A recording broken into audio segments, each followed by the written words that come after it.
예레미야 44장 1절서부터 14절입니다. 애굽 땅에 사는 모다 유다 사람 곧 믹돌과 다바네스와 놉과 바드로스 지방에 사는 자에게 대하여 말씀이 예레미야에게 임하니라.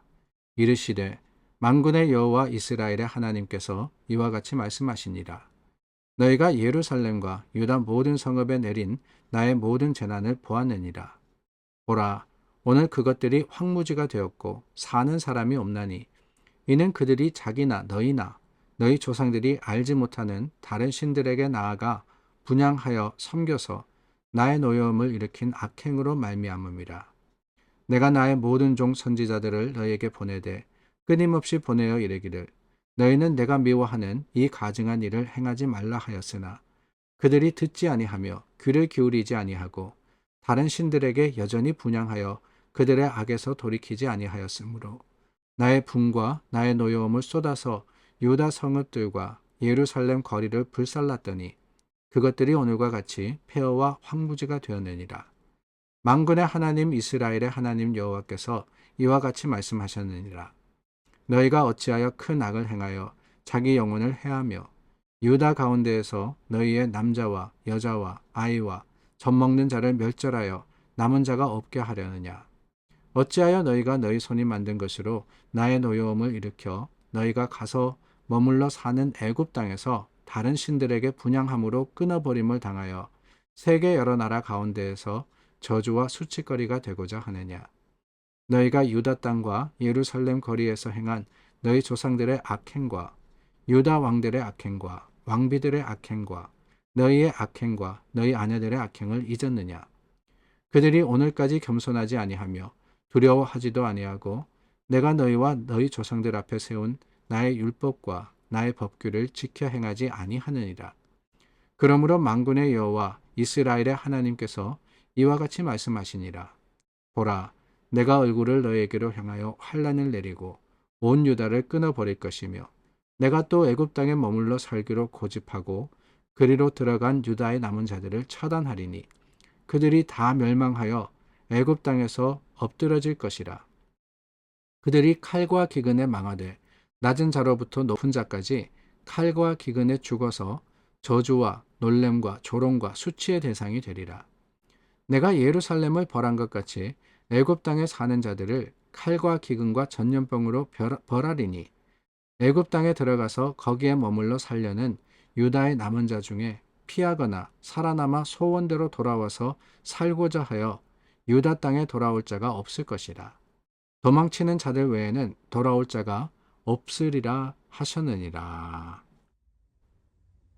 오늘 1절 말씀은 애굽 땅에 사는 모든 유다 사람에게 하나님의 말씀이 임했다 그랬습니다. 우리가 어제 말씀까지 나누었죠. 바벨론을 피해서 애굽 땅으로 이스라엘 백성들이 피난 갔습니다. 하나님의 뜻은 물론 그것이 아니었죠. 하나님은 황폐해진 이스라엘 땅에 그대로 거하고 하나님의 뜻과 그 계획과 시간을 기다리라라는 것이었습니다. 애굽으로 내려가면은 오히려 큰 어려움을 당할 거라라고 하셨죠. 근데 그럼에도 불구하고 이스라엘의 지도자들과 백성들이 애굽 땅에 내려가서 그 땅에 거하게 됩니다.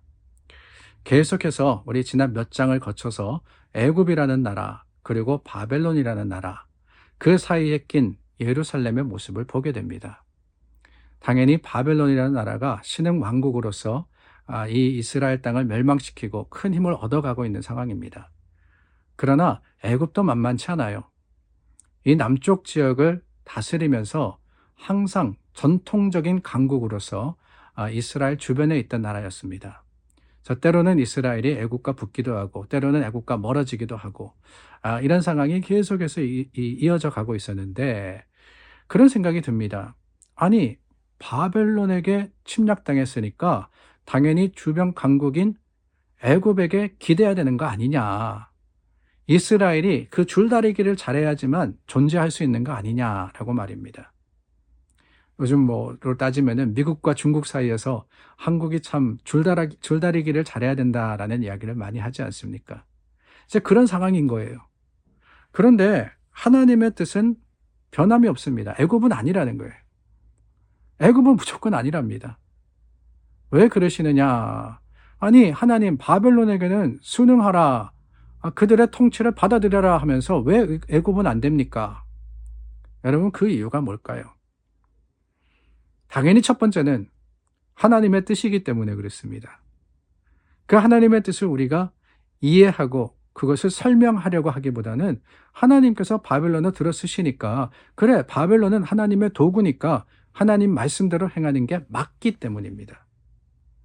이게 좀 받아들이기 힘들지만 여러분 우리가 신앙에 있어서 하나님의 뜻 우리가 알지 못하기 때문에 우리가 하지 않는 게 아니라 때로는 어렵고 힘들지만은 하나님의 뜻이라면은 순종하는 것 그게 바로 믿음의 시작이다. 그게 옳은 거다라는 사실을 깨달아야 하는 거예요. 근데 그것만이 아닙니다. 왜 애굽이 아니냐? 오늘 8절 말씀해 보니까 이런 말씀이 있습니다. 어찌하여 너희가 너희 손으로 만든 것으로 노여움을 일으켜서 애굽 땅에서 다른 신들에게 분향함으로라고 했어요. 어제 나누었던 말씀도 마찬가지입니다. 43장 13절 말씀해 보니까 애굽 땅 벳세메스의 석상들을 깨뜨리고 애굽 신들의 신당들을 불사르리라 하나님께서 경고하십니다. 이 말씀에 동일하게 나오는 게 뭐냐? 이방신들입니다. 이방신. 왜 애굽이 아니냐? 애굽 땅에서 이스라엘이 다른 신들을 섬길 것이기 때문에 그랬다는 거예요. 하나님이 애굽을 싫어하시는 이유가 바로 그겁니다. 애굽의 신이 뭐냐? 그게 바로 바로잖아요. 바로가 태양의 신이다 라고 하는데 이스라엘이 애굽과 가까워질 때 반드시 그들이 애굽의 여러 신들을 받아들일 것을 하나님이 아셨다는 거예요. 아셨다. 그래서 하나님은 애굽으로 내려가지 마라 라고 강하게 경고하십니다. 하나님이 제일 싫어하시는 게 뭐냐? 그게 바로 우상숭배지 않습니까? 하나님이 아닌 다른 신을 섬기는 것. 그럼으로써 이스라엘은 멸망했고요. 그럼으로써 하나님의 이 경고와 하나님의 심판을 받은 거 아닙니까? 그러니 지금 상황에서 또 애굽의 신을 섬겼을 때 더 이상은 회복의 가능성이 없어지는 것을 하나님은 아시기 때문에 이스라엘을 막으시는 겁니다. 그런데 그것만이 아니라 오늘 이 8절 말씀에 너희 손으로 만든 것이라고 했죠. 이 말씀은 뭐냐? 하나님의 뜻과 하나님의 계획을 따르지 않는 그러므로 자신의 생각과 주장을 앞세우는 그 자체가 우상숭배다라고 하시는 겁니다. 애굽의 신들만 섬기는 게 아니라고 하시잖아요. 너희 손으로 만든 것, 너희 손으로 만든 것. 애굽을 택한 것도 하나님의 계획과는 반대되는 자신의 생각이었습니다. 아니 그것만이 아니라 우리가 지난 몇 장을 통해서 보았던 이스라엘에 일어났던 정치적인 상황은 또 하나님의 뜻대로 행하는 사람은 하나도 없었어요. 하나님이 명령하신 대로 순종하기보다는 서로 자신의 정치적인 이익과 그리고 세상적인 판단의 기준을 가지고 우리가 이렇게 해야 된다, 저렇게 해야 된다. 서로 다투고 싸우고 일어났다, 무너졌다. 여러분 그게 결국에는 우상숭배라고 하는 겁니다.